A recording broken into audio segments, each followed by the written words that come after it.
Welcome to the Rearview Mirror Podcast, looking back on all that we don't know and a few things that we do.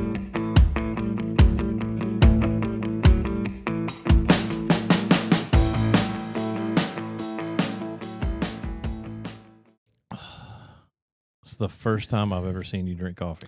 This may be the first time I've ever drank coffee with you. That's for sure. Now we've met at a coffee place for years. Yeah. That was the impetus of this Hot tea, podcast. Are we usually. on right now? Yeah, we Okay. are. I'm just talking away. That's good. Nothing wrong with that. Good way to get I don't going. know, man. You never know. A little filter's probably No, not I told bad you a little thing. bit ago. This guy was in town recently, and he bought this Keurig for me. I've never had a Keurig in my office, and bought me a bunch of little K-cups. And I don't know, about 2 months ago, I thought I'd try a cup of coffee. Maybe I do like it. Yeah, you need a little energy, I think. Yeah, You know? yeah. I think you need some pep. I'm a low key kind of guy. You are, just so chill. Maybe it'll help you. So this is the Italian roast. I bought. They had it on sale, buy one get one free at Publix when I walked in there. So I bought one of each of the flavors that Starbucks makes. Just thinking, okay, I'll just see if there's one. They don't taste any different to me, but Really? yeah. But again, I'm not a coffee snob. So What do you think? I don't know. It's kind of fun. I get just a little hit, so I'm like, oh, I kind of like that feel. So we'll see. I don't know. Is that smart or bad? I'm an addict. So bitter. Yeah. It's kind of like my beer story, you know. I just know don't that's like what I was bitters. just going to ask you. And I don't put sugar. I don't put creamer. I You just don't drink like it black. bitter things. What made you? Why did you decide to do that? It feels like I don't know. I'm an old man. I feel like I'm supposed to drink coffee now. I don't know. There's lots of things you're supposed to do that you don't That's a do. good So point. That's a good why point. would you? Why would you pick that one? I don't know. Let's change the subject. I mean, if you embarrassed now. enjoy it, that's fine. But I'm just curious. It's very it's curious. growing to me. on me. I think it's becoming Yeah. an acquired taste. Yeah, it is. Yeah. But I think I just realized the reason I'm craving it, not craving it, that would be way too strong. But the reason it sounded good when I got here this morning is we've got grandbabies this weekend, and I made them some. They're really not babies anymore. I know, I keep calling them that. But I made them some really simple, easy cinnamon rolls this morning, and I ate one of them. And so I think I've got that sugary taste. It is good with that. This is kind of balancing it. It probably would have been better to do them at the same I was going to time. say most people eat those, balance that while they're, while one's going on with the other. I'm like God that way. I'm not bound by time. No, you're not. For you, 1,000 years is a passing day. As brief as a few night hours. That's sad. Yeah. Mm. Okay. Well, so this All is right. So man. Season 2 has cheers. brought just so many new things. Well, after a already. 2-week break, this is almost season 3 now. I think we could call it season 3. Yeah, just so we have something else to refer You had to. a fresh as. haircut for season 3. I did. For those I 6 did. people watching on video. Yeah. Okay, speaking of video, we usually have, you're right, 6, maybe 12 people that tune in on video. How many people listen to this podcast? Let's not talk about that because Okay. neither of us know. All right, go That's ahead. what we know for sure. But I think it's in the millions now. Yeah, I'm I not guess sure. it's got to be. But on the episode, the last episode we did with discussing that Deloney talk we heard on Father's Day, 54 people watched on YouTube. What was that about? I don't know. I don't know what bots are, but that's the first thing I thought of is What? are these bots? These little I don't know what they are. The things that make you think they're real people watching, but they're not really not. You're not saying bought like I bought a new BOTS bots. bots. Yeah. Okay. But I don't know. 50, but that was crazy because usually we are like at the most maybe 15 people will watch on YouTube. But 54, I thought, I don't know. Wonder what that means. So maybe John Deloney just watched it over and over again since we were Maybe he speaking did. so well. I was talking about him. Yeah.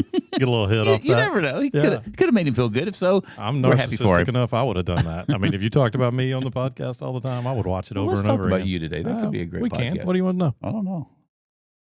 Did y'all That's do good, anything though. over the 4th? I am an addict. We so did have- I get. Well, this is growing on me. Anyway. But did y'all do anything over the 4th? Were you in town or travel? What y'all do? Anything? I don't even remember when was Okay. that. I don't know. Today's the 11th, so a week Week ago. ago Friday. Yeah. I think we had some friends over. Caroline was home. We had a family. some Y'all aren't the families. go to fireworks kind of people, are you? Oh man, it's funny. Some in my family are, Jeff. Okay, tell me about this. I have never liked fire. I mean, this is going to be an easy one for probably you to figure out. I don't like fireworks. Never have. Never have. Even little Steve, little boy Steve. Don't get the appeal. Oh my gosh! Wow. It's loud. Uh-huh. It's crowded. It's hot as hell, and it's noisy. And so a few years ago, we had a family group. Let's call it 6 people that went to the Franklin fireworks. Okay. My son and I did not want to go. The rest of the folks in the group did. It was one of the most miserable experiences we've had. The parking lot was packed. Everybody was impatient. I'm not an aggressive driver, so there was all that. And so fortunately, my buddy that came over with his family last or whenever the 4th was, I wouldn't suspect this of him, but he feels the same way. Oh, okay. So we got out of that. Our wives almost went, could have gone. But at this point, I would just tell, Jen knows this, I would just tell her, you find a friend to go with. Yeah. I'm out on the fireworks. Yeah. It's funny. I'm as anti, that's as anti, I feel about fireworks like I do Halloween. Wow. I wish they'd just both go away. Wow. I know. Yeah, I could do that Halloween. Yeah. No, but fireworks, man, I don't like if I I'm could guessing you feel differently. I do. I love putting off fireworks. That's some of my favorite memories in childhood and adulthood is just blowing up fireworks and blowing up things, unfortunately. I almost blew up a car once, but that's a story for another day.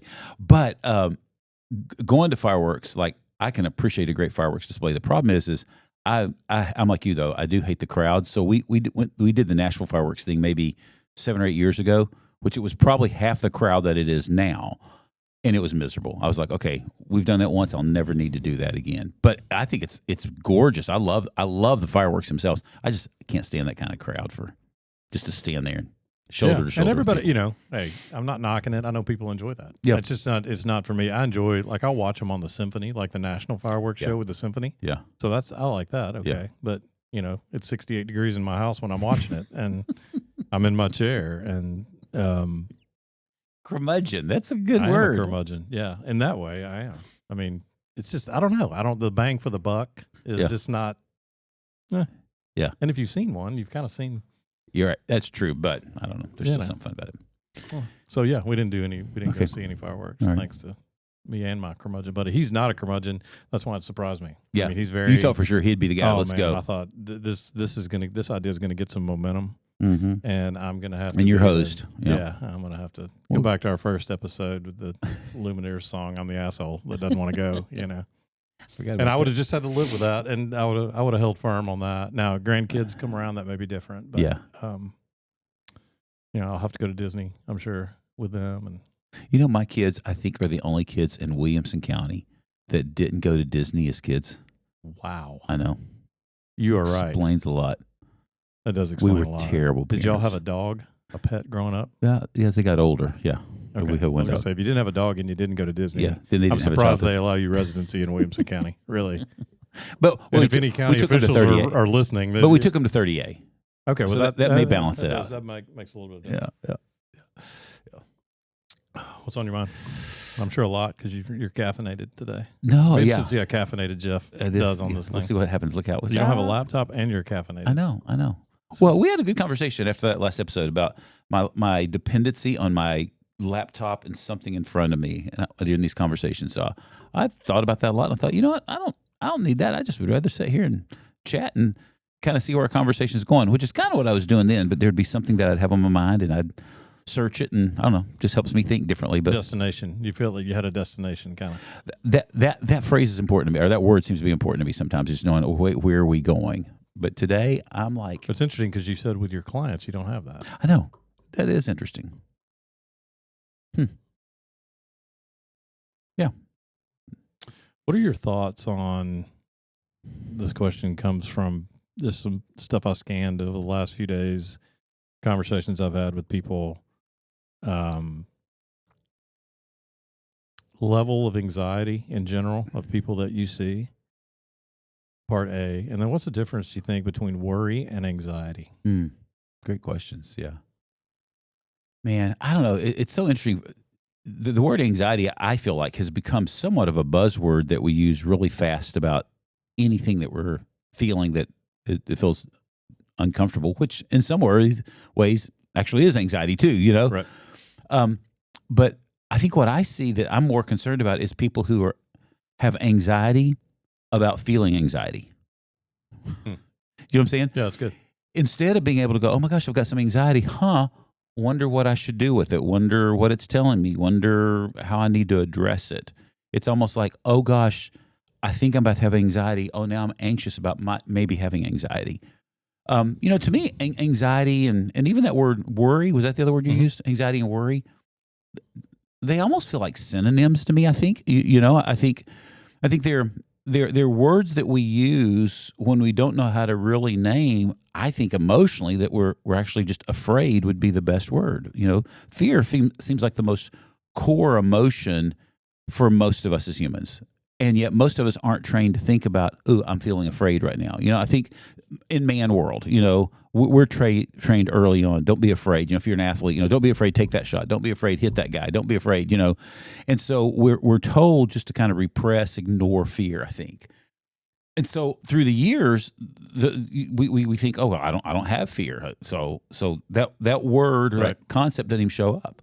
But then I think the reality is we get older, we get worried about losing a job. We get worried about not closing a deal. We get worried about how's my relationship with my wife or with one of my kids. And I don't think we ever connect it back to that, gosh, I'm afraid my wife and I aren't doing okay right now. Hey, wait a minute. Let me think about that and figure out what do we need to do to be doing better. So again, I think a lot of times with anxiety and worry, the inability to just kind of, I always tell people this, wait, we have a tendency to try to push anxiety away. What can I do to feel better? Honestly, I think that's the birthplace of a lot of our addictive behavior sometimes is I'm feeling so much anxiety about this. Oh my gosh, what will make me feel better? Well, I'll just binge watch Netflix. I'll get another drink. I'll do whatever. I'll eat more ice cream. I'll do something that makes me quote unquote feel better. So I've pushed my anxiety away. But the problem is it's like we're literally doing that. We're pushing it away, but it's going to creep right back, I think. I tell people, let's stop pushing anxiety away and let's pull anxiety really close and let's just look at it. Like, okay, I'm anxious. What's that telling me? I'm feeling unsafe or I'm feeling afraid or I'm worried about something or I'm concerned. Okay, cool. What is it that you're worried about? What is it that you're anxious about? I've got to give this talk tomorrow. Okay. What do you need to do to maybe help curb some anxiety? Well, maybe I need to put some notes down on paper. I'm not trying to be too simplistic, but I think sometimes it's just slowing down and going, gosh, what is it that I need to do to help address the topic that's behind the anxiety? But to do that, I got to pull it close and go, okay, wait, what's it telling me right now? When I think about anxiety and worry, it feels like that getting stronger and healthier is not being afraid to look at them. That's what I was going to ask you. So you think there's a healthy version of anxiety? I would say this. I think anxiety, worry, fear are just almost like a natural neurobiological response to some kind of external stimulus. Something happens and boom, anxiety triggers. So we're wired that way. Yeah, I think it's just, I think it's how, I think it's kind of how our brains are wired to keep us alive. Steve, you and I go for a hike through the woods tomorrow, and all of a sudden we hear that distinctive sound of the rattle of a rattlesnake. One of us screams like a schoolgirl and runs. That would be two of us. Okay, two of us scream like a schoolgirl and run. But right? Is that anxiety bad in that moment? No, it's just super instructive. Right. I think of anxiety like the dashboards, the little lights on the dashboard of our car, that it flashes on and it's saying, hey, warning, warning, something's going on. And if we just ignore that, at some point, the car may stop running. Right. But at the same time, I think that flash is telling us, hey, pay attention, something's going on right now. Yeah. And so to me, that's where I think, some people say, well, anxiety isn't good. I go, okay, let's don't fight over the word good or bad. But anxiety can be instructive if we'll watch it, if we'll listen to it. I think about, when I have anxiety in my life or friends I know that have anxiety. And one of the things I think we do put it in the bad camp. Yeah. Pretty quickly. Well, it's not fun if we don't know what to do with it. Sure. But it's always interesting to me, in the cursory view of the Bible. I think there are a lot of things that it talks about that we just immediately assume, hey, I've got to take that and not do it. Like, don't be afraid. Okay, how do I not be afraid? Instead of, well, wait a minute. One of the reasons that's written is because I think God knew, obviously he wired us. Yep. I think he knew we would be afraid. Yeah. Don't have anxiety. Well, the reason is anxiety is a normal part of life. Mm-hmm. I feel like it's a normal part of life. It is, especially in a world that's not the way it was intended to be, in a broken, fallen world. We use that language a lot as people of faith, that this world's not the way God created it to be. He created it to be perfect, where I guess snakes don't bite us and wives don't have headaches, whatever the old jokes are, right? But we live in a world where really bad things can happen. So words like anxiety, they do exist. So I think when we live with an expectation going, gosh, there will be days and moments that are difficult, that are hard. And I guess just a big caveat here. There's a whole level of anxiety of clinical anxiety, and I'm not referring to that. Like, I'm not a clinician. That's a good distinction. But I've watched my beautiful bride in a season of her life years ago battle with some clinical anxiety, and she couldn't pull it close enough. She couldn't think her way through it. She couldn't exercise her way through it. She couldn't pray her way through it. It's just something in our DNA sometimes that, man, we need help, and I'm so thankful for multiple ways that you can get help in those kind of seasons. And I think when we're dealing with an anxiety that feels like it's in control of us, and I truly can't get on top of it, but it's on top of me, so to speak. Man, don't mess around with that stuff. Talk to a professional. Meet with a medical person who can help you. So I'm thinking anxiety in the way that we use it so broadly in our culture right now. I do want to make sure I'm clear on that distinction. Yeah, because the clinical can be debilitating.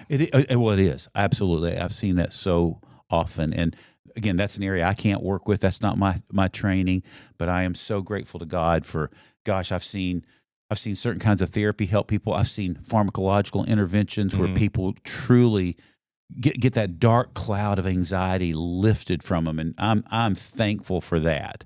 But for a lot of us, we just get anxious about the daily routines of life because we may not have the resilience or the fortitude to know how to lean in and go, hey, I need to address this issue. There's something I need to do to approach this. I like the thought of bringing it closer. Yeah, it's a great picture, isn't it? It is. Yeah, and examining it a little bit. Yeah, we may have talked about this once, so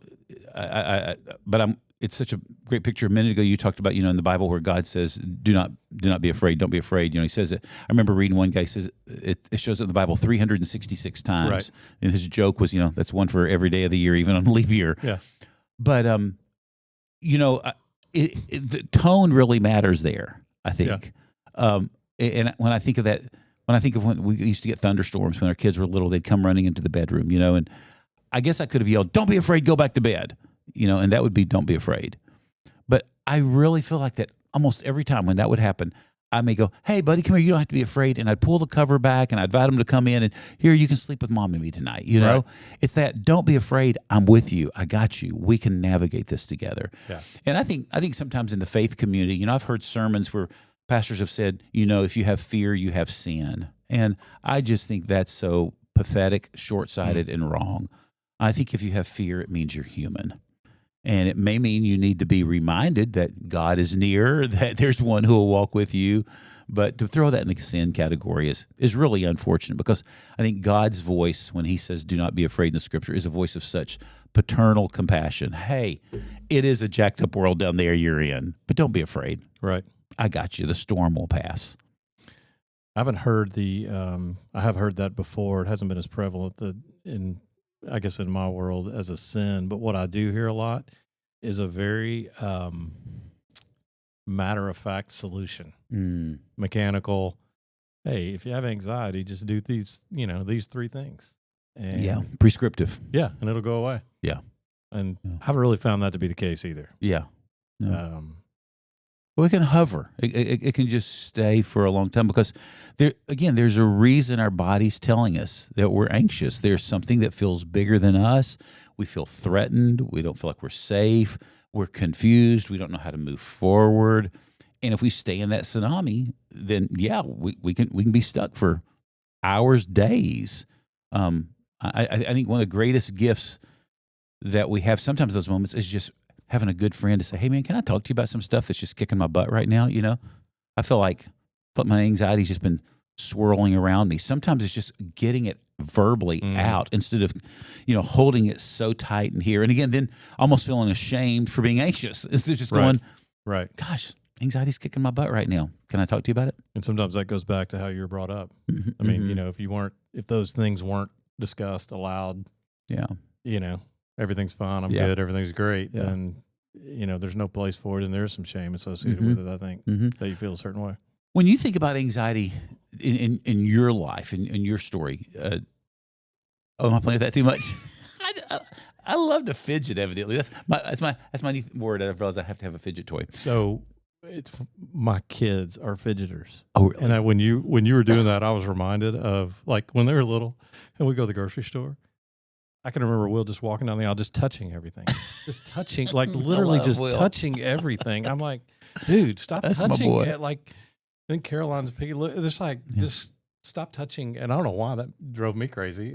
You know, what's wrong with that? So touching. So Okay, so I'm fidgeting with my coffee cup. I'll stop for a dragging minute. across now I'll fidget with the table. Then my ring. what do we maybe we'll pull your laptop back out. Yeah, Is that maybe it something? wasn't so bad after all. Mm-hmm. The coffee makes you fidgety. No, for you, are there like issues or topics or things that happen that you could almost predict? Going, oh my gosh, if work starts doing this, if Jen and I get in this place, that brings anxiety up, or does anxiety feel like it almost surprise attacks you, and you're just like, wait, where did that come? Like, how does that happen in your world? Just I'd say curious. It's more top of my head. I feel like it's more predictable. Okay. Sometimes there are things that can cause anxiety Mhm. and that can surprise attack, but I feel like they're more predictable. Okay. You know, in my world, I know over the course of any deal, you know, let's call it a year, 2 years, there's going to be half a dozen to 10 nights that I'm going to go to sleep and know that deal's dead. Wow. It's not going to happen. Wow. Most of the time it does. Yeah. But so I know ahead of time there's going to be, you know, we've got some that'll, you know, finish in the next couple of weeks, and I know there's going to be chaos in the next Some 2 weeks hiccup. at some point. Yeah. Mhm. It's just the nature of things. And Mhm. so that's a predictable anxiety. And I like your point earlier. Bring that close. What do I need to do? Yeah. How can I step in? Yeah. And relieve that? I think, you know, certain topics of conversation. You can feel it. Yeah. That's interesting. Even when, you know, and we've gotten better over this over the years, but when Jen will say to me, hey, tonight I really need to talk about something. And anxiety wells up in me because I'm not a wordy guy. I'm not an information guy. I'm thinking, where's this? And sometimes I think, and I've, you know, like an idiot said before, well, that's an easy fix. Let's just talk about it right now. Yeah. And fix it. It's something, it's really it's probably not a marital issue. It's like, hey, we're gonna, you know, we're taking the kids to Dallas in a few weeks. Hey, we really need to talk about that trip. Like, oh, Yeah. God.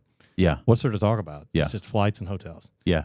But for her, she does a lot of the planning, and there's more to it. And she likes collaboration in that way, which I get, you know, and she doesn't want to do something that, you know, maybe I've thought about a different way, and she likes my buy-in on that. So sit down and do it, and I can provide some help there sometimes. But conversations like that involve logistics and planning, and longer conversations tend to give me anxiety. So I really love that answer.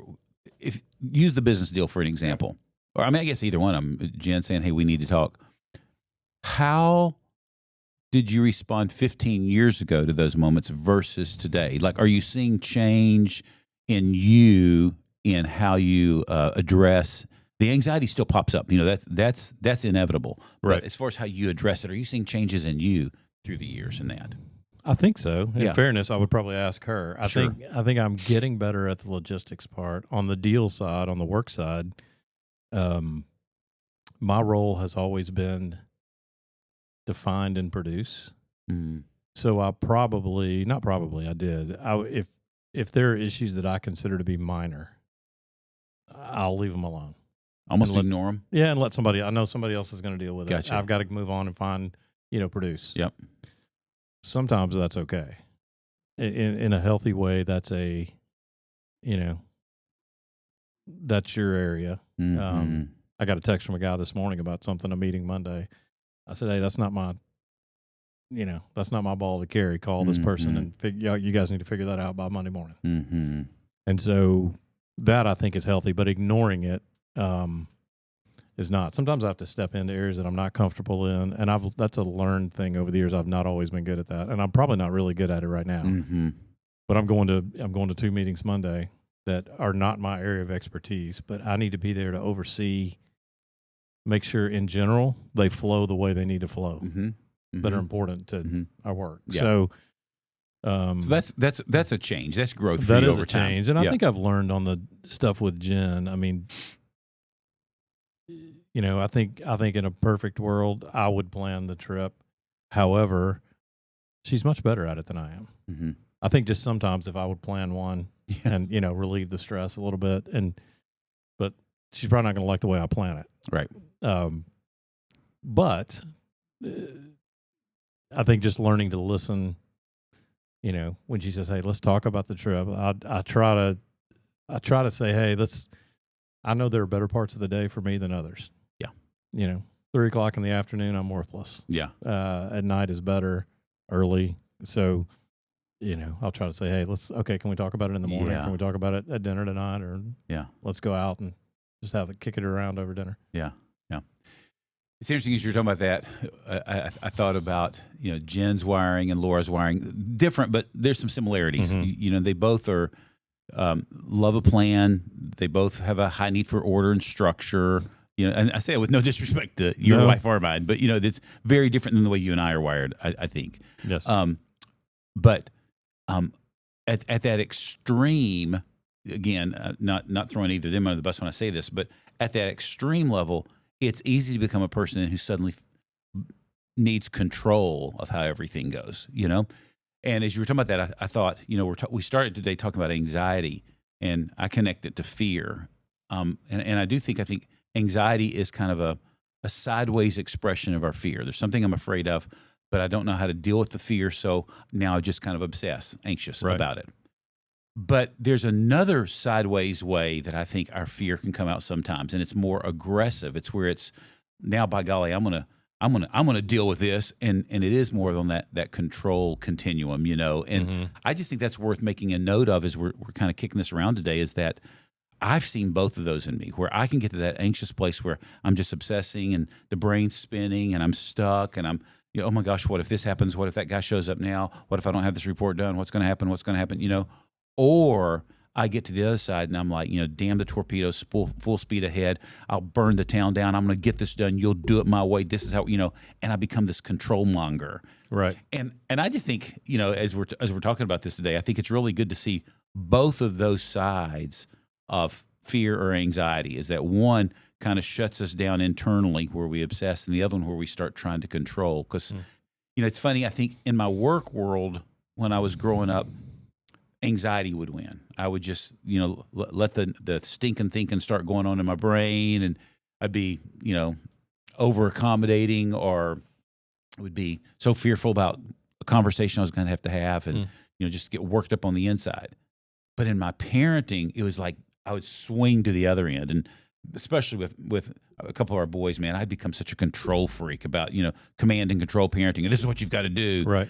But foundationally, what I want you to think about is it was the exact same thing. In both situations, there was some fear message that I wasn't able to acknowledge or pay attention to. So, like, you and I have laughed about my interactions with Josh hundreds of times through the years, but there were these unknown fears to me of like, oh my gosh, Josh is going to become this really bad kid if I'm not stronger, if I don't crush his world. Right. That was one of my horrible phrases I would use, But again, what is that about? It's being unaware that, man, I'm afraid that my son's making bad choices and he's not going to be okay. Well, let's stop and objectively look at that.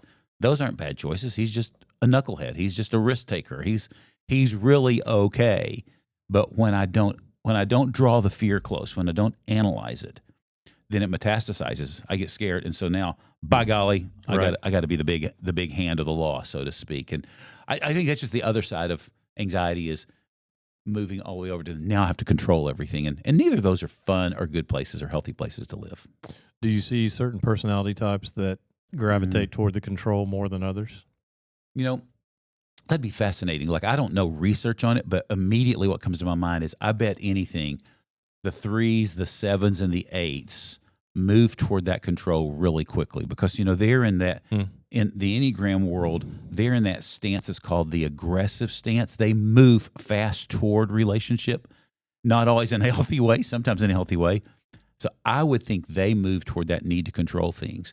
But to be fair, 1s can do that too, out of their desire for everything to look right. 6s can do that out of that sense of loyalty and servanthood. 2s can do it, I think, out of just that, well, my love is going to be able to help you, so by golly, I got to step in. So maybe it's not personality dependent the longer I talk about it. Just shows up differently maybe in different maybe personalities. That's the way to say it. Yeah. I can be very controlling, and it's really hard to see. Yeah. Oh, yours would be much more subtle, I imagine. For sure. Yeah. But I can do it. Yeah. Interesting. And some of it I think comes back to the core belief too on the control. I think if you gravitate toward the control, there probably is a tape playing in your head that, man, I really can control things. Mm-hmm. Oh, yeah. One of the things on this that we've talked about in this stage of life and doing this podcast is that list of things just shrinks every year. It gets shorter, doesn't it? That you think you control. Now, probably what we actually control, I don't know if there's anything on the list. Right. Honestly, I think you're right. But the list in my mind grows shorter every year. Yeah. And even the things I think I controlled that, I look back and go, man, that was good that I, led my kids this way or did that. It's got an opposite effect too. That may not be healthy for them. I'm sure they're going to have stuff when they get older that, man, I wish my dad wouldn't have done that. Yeah. I do think that's the hardest thing in the world. And, it depends on the day you catch me. I think one day I'm really good at this. I think the next day I'm not very good at this. But it's control to me feels like, got my hands gripped tight. I'm holding on, right? And I feel like in my healthiest moments, I'm able to look at whatever the situation is and probably very prayerfully begin to just open my hands up and go, this really isn't mine to control. I hold this loosely. I hold it open-handed. But that's hard to do. And the more valuable I think something is, my marriage, my children, my grandchildren, I feel like I have to hold it tighter. Right. But, I think as you get older, on the good days, there's just this, okay. I think about that with retirement dollars. You and I have talked about retirement money, a long life's journey. And, I want to, the last few years I've tried to be so disciplined and so steward better because, that's been a catch-up game for me in my season of life. And so, there's moments when I go, oh my gosh, I finally hit this number. I'm feeling good. We're going to be okay. And it's like I want to clamp it down. But I realize there's a certain component about any kind of investment that it's kind of really out of my control. I mean, crazy things could happen. Well, they just did. Yeah. I mean, 2 years ago, we had a pandemic that changed the world. Yeah. Yeah. And so, I mean, I can go there too. I can get into anxiety about that. But if something like that happens, it's never enough. Yeah. Right. And anything could happen. And there's value to being disciplined. And, I wish I'd have been more disciplined younger for sure. I've tried to teach my kids that. But the flip side of that is, everybody is, you are where you are. And there's some amount that, I guess I used to think of those as intersecting tracks. Like if I do this, I used to think, man, if I give, God will He will undo all of my, irresponsible financial activities. Yeah, like one would offset the other. If only He was that cause and effect, right? Right. Yeah. I mean, and I have countless examples in my own life of where I feel like that's these cause and effect. But really, as I get older, I think it's more like two parallel tracks. There are things, will this meeting Monday help our deal close on time? Yeah. I don't know. But it's the right thing to do. Do I need to be there? Probably. Yeah. the two may never meet, you know, and I may never know if one calls the other. But so I think staying in the lane, you know, as our AA friends say, just the next right thing. Yeah, that's right. I love that. But the outcome, I think, is where I've changed over the years. Is I just don't control the outcome. Steve, that's rich right there. I mean, I hope people hear that. That I want to do what feels reasonable and responsible, but at the end of the day, I have no control on the outcome. And the latter, I think, it's more in my DNA. Mm-hmm. The reasonable and responsible has been a learned thing for me. That's interesting. Yeah. And I'm still learning. Yeah. And depending on who you interview and ask that question to, you do well, or you really suck at it, right? As Patrick Swayze said in Roadhouse, opinions vary. And that. Have you watched the new Roadhouse sidebar real quick? No, I'm kind of saving it for when Jen's out of town, and it's like that's going to be a special night. If you wanted alone, fine. Call me if you want somebody to come watch it. I'd watch it again. We'll make some big old steaks. Well, first of all, it's not going to be a one night watch. I'm going to watch that over. One of the reasons I think Jen's we rarely watch network TV anymore, and one of the reasons she's glad is because in the day when I would scroll through the channels and that movie was on, we're stopping and watching it. The old one. Oh yeah, and she's like, "Oh my God, I cannot watch that again." I'm like, "What's wrong with you?" So she has some character flaws too, like that. Yeah, but golly, yeah. I mean, the first one's. I mean, it's the standard for sure, right? I mean, there's too many iconic actors in it, but the second one, it's fun. They did a good job. Wait. Yeah, I'm saying it's what's on my list. Oh, that's so cool. Yeah, so. Okay, well, I got to hear about that one. Yeah, so reasonable and responsible. Yeah, they don't resonate with me, but I'm trying. No, yeah, they do. They do. I had another question, but it left me. Okay. You said this earlier, and I want to clarify a little bit. Do you think worry and anxiety are synonymous? I don't know how to differentiate them really. Okay. I'm asking. I don't have an answer, and I don't know. I mean, I wouldn't fight over it if somebody has a great definition. I'd be cool with that too. I have a lot of people I know that say I'm a worrier. How if they were sitting in your office, how would you interpret that? Well, what would come to my mind immediately is, gosh, what is it that you're afraid of? That would be my question. Now, so you wouldn't ask them, what are you worried about? Well, I might. I mean, nuance it that way initially. But what's going on in my mind is I'm going, there's something they're afraid of that's causing them to stay stuck in a worry loop. Same thing I would say about anxiety. There's something that's they're afraid of that's causing them to stay in the anxiety loop. And again, there's legitimate things to be worried or afraid about. Like, I mean, I'm, God forbid, but you just think about this Camp Mystic horrific tragedy. I just can't hardly talk about it. Just fathom it. These parents who, for days can't find their kids. I mean, worry, anxiety, of course they're sleeping with it. They're living with it every second of every day. Abso-dang-lutely. Whole different level, whole different category of thing. So, nothing but compassion for that. But I think for a lot of us, we've just learned to talk about, I'm just so worried. I'm a worrier. I'm always worried about something. Yeah. And it's almost like we never stop to go, well, wait, what's behind that worry? It goes, these mystic parents can tell you exactly what it is. Where's my daughter? Worst fears have been realized. Yeah, horrific. But for a lot of us, we just, I'm just a worrier. I'm just that way. And I think being healthy, I think, is being able to go, well, wait a minute. What is it I'm worried about? And, I feel like around the 4th, and I guess I just must have my head in a hole because I didn't hear about all these, I don't know if they're conspiracy theories or if they were true things going on in our country, but I had several people tell me they were worried about travel because of terror cells and stuff that I don't even didn't show up on my radar.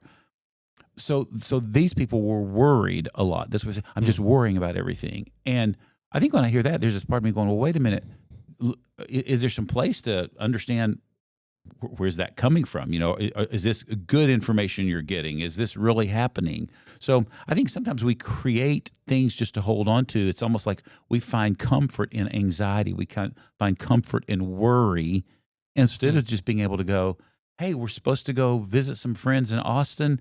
We're going to drive down there. It's kind of like the book of James says in the Bible.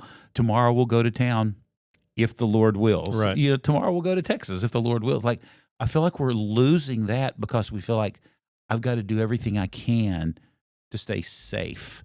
And again, don't be reckless, but at the same time, I think just because I pick up something on social media saying ABC is about to happen, that feels obsessive to me. So I think sometimes worry, anxiety, they do feel very synonymous to me. Mm-hmm. It's interesting that you said safe. I think we talk about that a lot. I think Jen is drawn towards safety. Yeah. I am in some ways, but not as drawn. But I think, too, the more maybe the more chaos you've been exposed to, the less safety That's fair. Probably, I don't know if needs the right word. Well, it could probably work either way. Yeah. Some people, they've had so much chaos, they're just used to it. Some people had so much chaos that they're constantly terrified of it. Right. I think you can probably our bodies can respond either way to that. Right. It's like in the Enneagram 6, we talk about the phobic and the counterphobic 6. The phobic 6, their fears metastasize and you really hear it quickly. They're worst case scenario thinkers. The counterphobic 6, they become the, high risk, high sport adventurer people, but they're dealing with fear. It's just how they deal with it differently, Right. Oh my gosh, it's going to get me. Oh my gosh, I'll go tackle it. Right. Know? Right. But I think you're right. It could be either of those ways. That's good. Yeah. I enjoy talking about this. Yeah, I didn't know we'd end up here. I didn't either. That's the joy of not having my computer. Oh man, how have you enjoyed that today? It's good, bad? You worried about it? Good. No? I had some brilliant quotes on there I would love to share that would have changed people's lives, but I can't. No, I'm kidding. Man, you're so brave. I'm so as the brave. kids say, you're so brave. I don't even know what that word means. Oh, all right. Anything else for today? I don't think so. Okay, It's good. we'll tune in next week when we do something else. Welcome to season 3, episode 1. Have a great week, everybody.